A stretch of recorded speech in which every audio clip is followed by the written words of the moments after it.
دوسرا دور کہا جاتا ہے 16ویں صدی عیسوی سے اب تک اس کو عہد حاضر کہا جاتا ہے۔ مورخین نے تاریخ لکھنے والوں نے تاریخ کو 3 حصے میں بانٹ دیا۔ یہاں پر میں آپ کو دوسرے دور کی بات بتانا چاہتا ہوں جب اسلام کا سورج مکے کی سرزمین پر طلوع ہوا تھا۔ محمد عربی صلی اللہ تعالی علیہ وسلم مکے کی سرزمین پر تشریف لائے تھے۔ اس وقت یورپ کے حالات کیا تھے؟ جہاں دیکھتے ہیں آج جہاں علم کا شہرہ، علم کا ڈنکا بجتا ہے، جہاں کے لوگ اگر ڈاکٹر انجینئر بن کر چلے آ جائیں تو ان کی ڈگریوں کو ویلیو دیا جاتا ہے۔ یہ امریکہ سے انجینئر بن کر کے آیا ہے، یہ برطانیہ سے ڈاکٹر بن کر کے آیا ہے، اس کو ویلیو دیا جاتا ہے۔ آخر کیوں؟ کبھی آپ نے غور کیا تھا کیا ہمیشہ ان یورپی ممالک کے یہی حالات تھے؟ کیا ہمیشہ وہاں کے لوگ تعلیم سے شغف رکھتے تھے؟ کیا ہمیشہ وہاں کے لوگوں کو علم کا شوق تھا؟ نہیں، اسی دور کو یاد کیجئے جب دوسرا دور جسے کہا جاتا ہے، جس وقت اسلام کا سورج طلوع ہو رہا تھا، اس وقت یورپ کے حالات کے بارے میں تاریخ لکھنے والے لکھتے ہیں کہ علم سے انہیں اتنی دشمنی تھی کہ وہ لوگ اس زمانے میں جانوروں کی کھوپڑیوں میں پانی پیا کرتے تھے، لکڑیوں کا برتن بنا کر کھانا کھایا کرتے تھے۔ اگر کوئی مسلمانوں کی طرح صبح و شام منہ دھو لیا جاتا تھا تو اسے مذہبی بائیکاٹ کا سامنا کرنا پڑتا تھا۔ اب تاریخ اٹھا کر کے دیکھیں، آپ کو پتہ چل جائے گا ایسی علم دشمنی ان کے اندر تھی کہ اگر کوئی کسی کتاب کا عالم ہو جاتا تھا تو پادری اس کے خلاف کفر کا فتویٰ لگا دیتے تھے۔ یہاں تک کہ ہائی پیشیا کی ایک عورت نے علم حاصل کر کے، فلسفے کا علم حاصل کر کے لوگوں کو جب علم دینا شروع کر دیا تو بڑے بڑے پادریوں نے اس عورت کے خلاف کفر کا فتویٰ لگا دیا۔ صرف فتویٰ ہی نہیں لگایا بلکہ چھوٹے چھوٹے پادریوں کو بھیجا، اس عورت کو گرفتار کیا گیا۔ صرف گرفتار ہی نہیں کیا گیا بلکہ ننگا بازاروں میں گھمایا گیا۔ گھمانے کے بعد پھر اسے خانقاہ میں لا کر اس کے جسم کے گوشت جو ہے سیپوں سے نوچ دیے گئے، پھر جسم کے ٹکڑے ٹکڑے کر کے اس کے گوشت کو آگ کے حوالے کر دیا گیا۔ آپ نے سوچا اس عورت کا جرم کیا تھا؟ اس عورت کی غلطی کیا تھی؟ صرف غلطی یہ تھی کہ اس نے علم حاصل کر لیا تھا، فلسفے کی تعلیم حاصل کر لی تھی، فلسفہ پڑھ کر کے لوگوں کو فلسفہ سکھانا شروع کر دیا تھا۔ تو اس کو اتنا بڑا جرم تصور کیا گیا کہ مذہبی بائیکاٹ ہی نہیں، کفر کا فتویٰ ہی نہیں، بلکہ سرے بازار ننگا گھما کر جسم کے ان کو نوچ دیا گیا، جسم کے گوشت کے ٹکڑے ٹکڑے کر کے آگ کے حوالے کر دیے گئے۔ ایسا علم دشمن تھا اس وقت یورپی ممالک کے لوگ۔ لیکن ذرا آپ غور کیجئے گا، اسی زمانے میں ہمارا اسلام ترقی کی شاہراہ پر دوڑ رہا تھا، ہمارا اسلام ترقی کر رہا تھا۔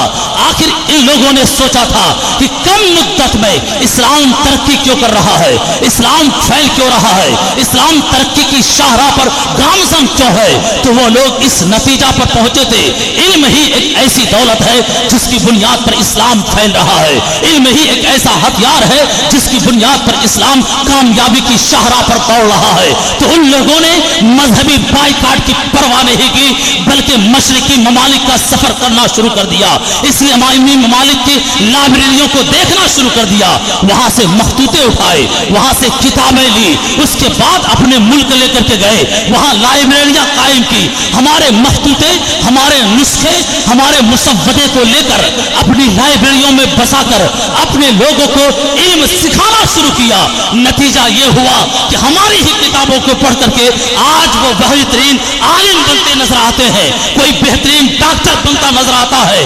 جب ڈاکٹر اقبال نے ان یورپی ممالک کا سفر کیا تھا، وہاں کی لائبریریوں کو دیکھا تھا، بے ساختہ پکار اٹھا تھا کہ مگر وہ علم کے موتی کتابیں اپنے آبا کی، مگر وہ علم کے موتی کتابیں اپنے آبا کی، جو ان کو دیکھیں یورپ میں تو دل ہوتا ہے سپارہ، جو ان کو دیکھیں یورپ میں تو دل ہوتا ہے سپارہ۔